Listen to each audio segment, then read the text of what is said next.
Assalamu alaikum. J'espère que votre mois de Ramadan se passe bien. Inch'Allah, que vous en profitez et qu'il vous sera bénéfique, Inch'Allah.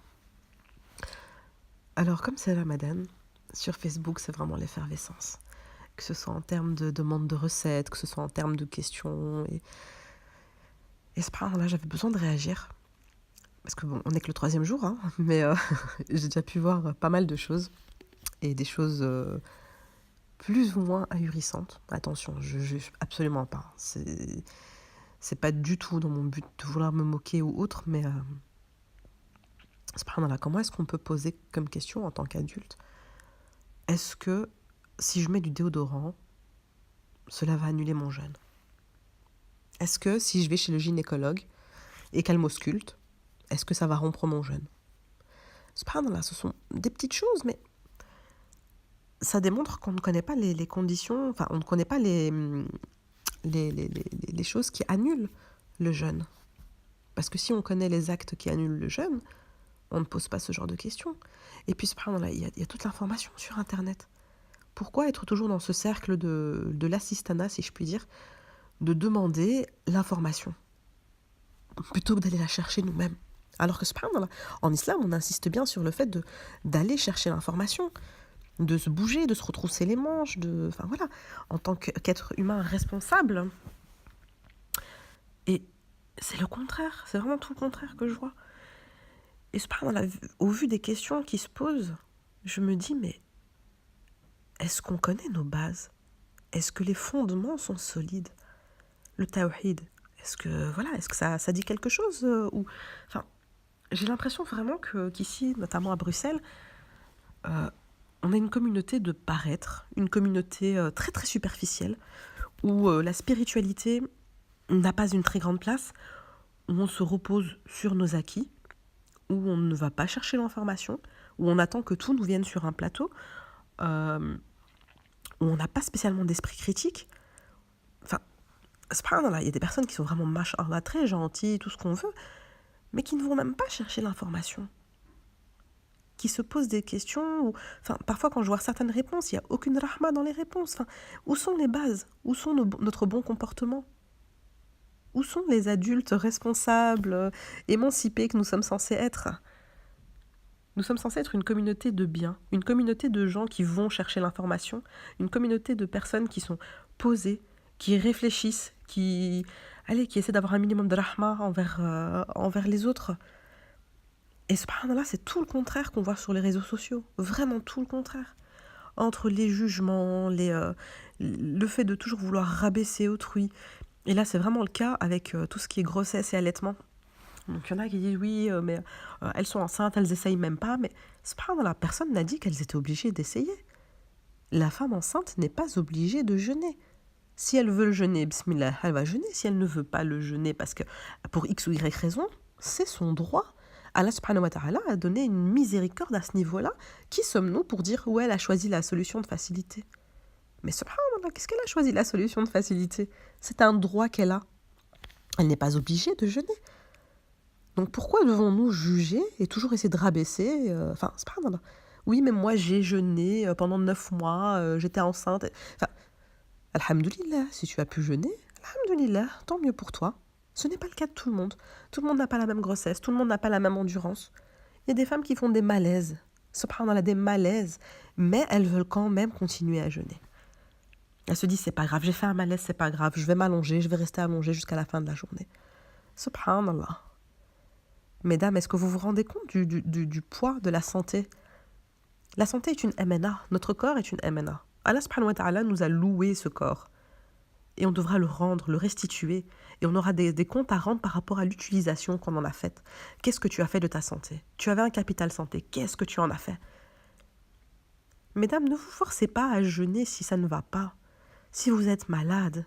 Ça me rappelle un post d'une sœur qui disait que voilà, qu'elle prend des médicaments, que si, que ça, qu'elle a du mal à jeûner et qu'elle faisait souvent des malaises, des pertes de connaissances, mais qu'elle voulait avoir des trucs et astuces pour pouvoir tenir.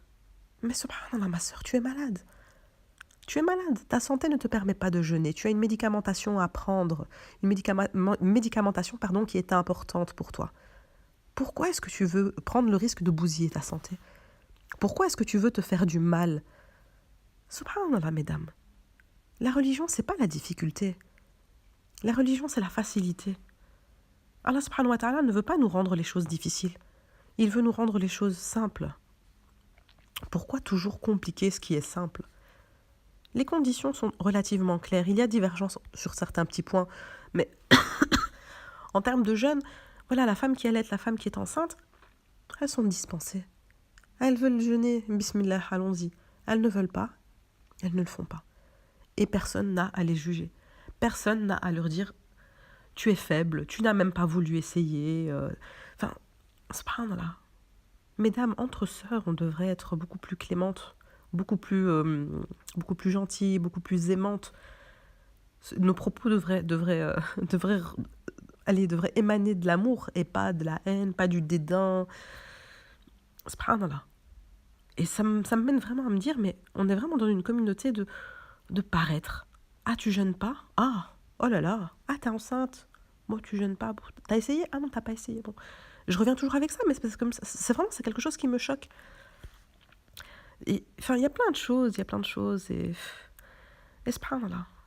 On n'a pas les fondements, les bases. Les bases ne sont pas acquises. Il y a tellement de savoir à apprendre. Je trouve que il y a tout maintenant. Vous avez Internet, vous avez des bibliothèques, vous avez des livres qui sont vraiment à votre portée. Il y a plusieurs mosquées, il y a des organisations qui s'occupent d'informer. Il y a par exemple le centre islamique ici à Bruxelles, on peut les appeler, leur poser des questions. Subhanallah, tout est facilité. On n'a pas le droit de ne pas savoir. On n'a pas le droit de ne pas chercher au moins le savoir. Il ne faut pas déléguer. Il ne faut pas se dire c'est l'école qui va apprendre, c'est l'école coranique, etc. Non. La tarbiya, c'est les parents. Nous sommes censés être les premiers vecteurs d'information pour nos enfants. Et je pense qu'on a oublié le point fondamental de la tarbiya, c'est qu'il faut vraiment donner l'envie d'apprendre. Il faut susciter l'envie d'apprendre à l'enfant. Il faut qu'en tant qu'adulte, nous ayons toujours cette envie d'apprendre, cette envie de connaître. Et subhanallah, pas que dans le din, parce que finalement, l'islam nous enjoint à chercher le savoir, mais pas que le savoir religieux, le savoir en matière, de zoologie, d'archéologie, d'astronomie. Tout savoir est bon à prendre, parce que tout savoir de base, ce sont des savoirs qui vont concerner la création d'Allah subhanahu wa ta'ala. Ceux qui vont étudier les étoiles, c'est Allah subhanahu wa ta'ala qui les a créés, les étoiles. Donc c'est un acte d'adoration que de s'informer sur la création d'Allah subhanahu wa ta'ala. Il faut aller chercher le savoir. N'hésitez pas, mesdames. Franchement, on a le temps de passer un quart d'heure, 20 minutes, 1 heure sur Facebook. Pourquoi est-ce qu'on ne diviserait pas ce temps par 2 et on prend notre téléphone, on lit des sites qui parlent de din, on lit un petit peu le Coran. On essaie d'apprendre l'arabe. Parce que ça aussi, il y avait sur Facebook des personnes qui disaient, voilà, j'ai pas appris l'arabe, je suis déçue, ici et ça, mais c'est pas grave là. Vous avez tout, vous avez des applications, vous avez des sites internet, il y a des femmes qui donnent des cours entre elles, il y a des ASBL qui s'occupent de donner des cours d'arabe. On n'a pas toute la possibilité, effectivement, de se déplacer. Moi non plus, j'avais pas cette possibilité de me déplacer, donc ce que j'ai fait, c'est que j'ai téléchargé des applications. La majorité sont gratuites et on peut très bien se débrouiller avec ça. Et on peut essayer d'apprendre à lire la base, vraiment les bases. Et puis petit à petit, c'est de l'entraînement. Il faut vraiment pas hésiter à se retrousser les manches et à se lancer. Il faut vraiment se lancer. Donc voilà, mesdames, c'était la petite vidéo du jour, parce que j'avais besoin de parler de ça, j'avais besoin de me défouler un petit peu.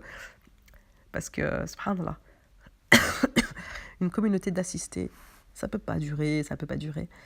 Il faut vraiment se réformer. Réformons-nous vers le bien. Essayons de nous améliorer tous les jours. Chaque jour, essayez d'apprendre quelque chose. Essayez ne serait-ce que d'apprendre un mot d'une sourate. Enfin, ça nous prend tellement peu de temps, mais c'est tellement bénéfique, subhanallah.